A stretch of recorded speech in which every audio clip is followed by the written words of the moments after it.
बुर्ज खलीफा, एक ऐसा नाम जो एक दशक से भी ज्यादा समय से दुनिया की सबसे ऊंची इमारत के तौर पर जाना जाता है।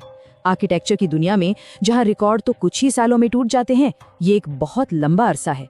तो आज हम यही पता लगाने वाले हैं कि आखिर इसका रिकॉर्ड तोड़ना इतना मुश्किल क्यों हो गया है। देखिए, बात सिर्फ सबसे ऊंचा होने की नहीं थी, बात थी कि ये कितना ऊंचा था। जब बुर्ज खलीफा बना तो ये अपने से पहले वाली सबसे ऊंची इमारत ताइपे 101 से सिर्फ थोड़ा बहुत ऊंचा नहीं था, बल्कि पूरे 62% ज्यादा ऊंचा था। इतनी बड़ी छलांग आज तक कभी नहीं देखी गई थी। इस बात को ऐसे समझिए, आमतौर पर जब भी कोई नई सबसे ऊंची इमारत बनती थी तो वो पिछली वाली से बस 5 या 10% ही ऊंची होती थी। तो उस हिसाब से देखा जाए तो बुर्ज खलीफा की 62% की ये छलांग तो कुछ हटकर ही थी, एक ऐसा कारनामा जिसने सारे नियम ही बदल दिए। तो असली सवाल यही है, आखिर क्या बात है इस इमारत में कि कोई इसे पार नहीं कर पा रहा? ऐसा क्या है जिसने एक दशक से भी ज्यादा समय से इसके रिकॉर्ड को इतना मजबूत बनाए रखा है? तो चलिए, इस राज को समझने के लिए सबसे पहले बुर्ज खलीफा की जबरदस्त कामयाबी को थोड़ा और करीब से देखते हैं। ये चार्ट देखिए, कहानी एकदम साफ हो जाती है। वर्ल्ड ट्रेड सेंटर ने पिछले रिकॉर्ड को 9% से तोड़ा, ताइपे 101 ने 13% से, और फिर आता है बुर्ज खलीफा 62% की एक जबरदस्त छलांग के साथ। मतलब ये सिर्फ एक कदम आगे नहीं था, ये तो पूरी एक पीढ़ी आगे निकल गया। ये समझने के लिए कि बुर्ज खलीफा इतना बड़ा अजूबा क्यों है, हमें थोड़ा सा पीछे जाना होगा, उस पैटर्न को देखना होगा जिसे इसने तोड़ा। सदियों से ऊंचाई की ये दौड़ बहुत धीरे धीरे और आराम से चल रही थी। सोचिए जरा, करीब 4000 सालों तक गीजा का पिरामिड ही दुनिया की सबसे ऊंची चीज थी। फिर धीरे धीरे आईफिल टावर और दूसरी इमारतें आईं, और फिर जब गगनचुंबी इमारतों का दौर शुरू हुआ, एम्पायर स्टेट बिल्डिंग से लेकर पेट्रोनास टावर्स और ताइपे 101 तक सब एक एक कदम ही आगे बढ़ रहे थे। और फिर अचानक बुर्ज खलीफा ने आके पूरी रेस का नक्शा ही बदल दिया। तो अब बात करते हैं उन खास वजहों की, इंजीनियरिंग और पैसा दोनों की, जिनकी बदौलत बुर्ज खलीफा इस पुराने पैटर्न को तोड़ने में कामयाब रहा।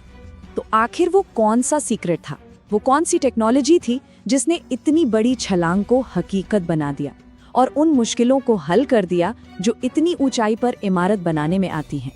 जवाब है बटरेस्ड कोर। ये एक वाई शेप का डिजाइन है जिसे स्ट्रक्चरल इंजीनियर बिल बेकर ने बनाया था। इसे एक तरह का तिपाई समझिए। इसके 3 पंख पूरी बिल्डिंग को अपने ही वजन और तेज हवाओं के सामने चट्टान की तरह खड़ा रखते हैं।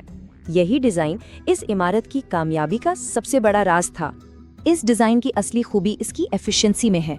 पुराने स्टाइल की इमारतों में क्या होता था, तेज हवा से बचने के लिए पूरे पूरे फ्लोर खाली छोड़ने पड़ते थे, लेकिन बटरेस्ड कोर का ये वाई शेप हवा को ही कंफ्यूज कर देता है, उसका जोर तोड़ देता है, और वो भी बिना कोई कीमती जगह बर्बाद किए। लेकिन सिर्फ बेहतरीन इंजीनियरिंग ही काफी नहीं थी।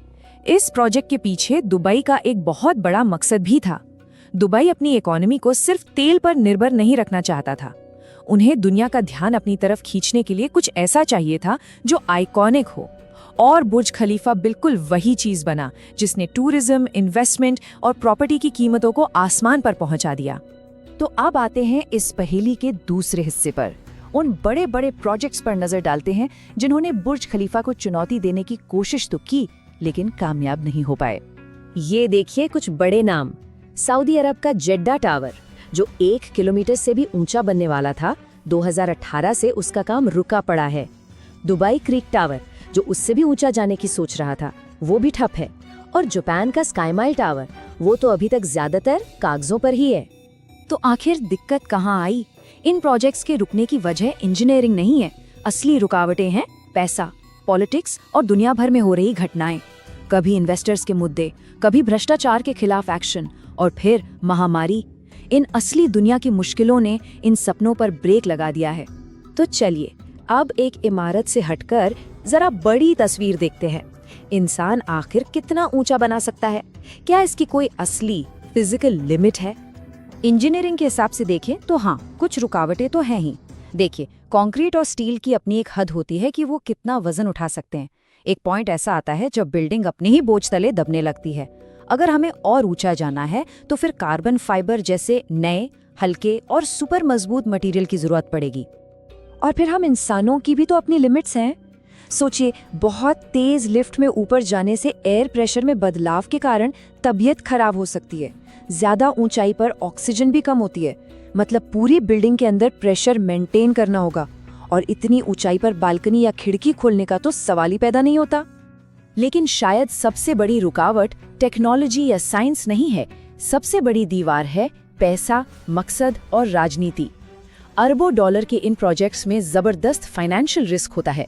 दुनिया में ऐसे शहर भी बहुत कम हैं जहां इतनी बड़ी बिल्डिंग की वाकई में जरूरत हो, और बहुत से लोग तो इन्हें सिर्फ अमीरों के शौक या पैसों की बर्बादी मानते हैं। इसका एक बहुत बड़ा सबूत है चीन। 2021 में चीन ने 500 मीटर से ऊंची नई इमारतों को बनाने पर लगभग बैन ही लगा दिया। उन्होंने साफ कहा कि ये सिर्फ फिजूल खर्ची और दिखावा है। ये एक बहुत बड़ा इशारा था कि दुनिया की एक सुपर पावर अब इस आसमान छूने की दौड़ से बाहर हो रही है।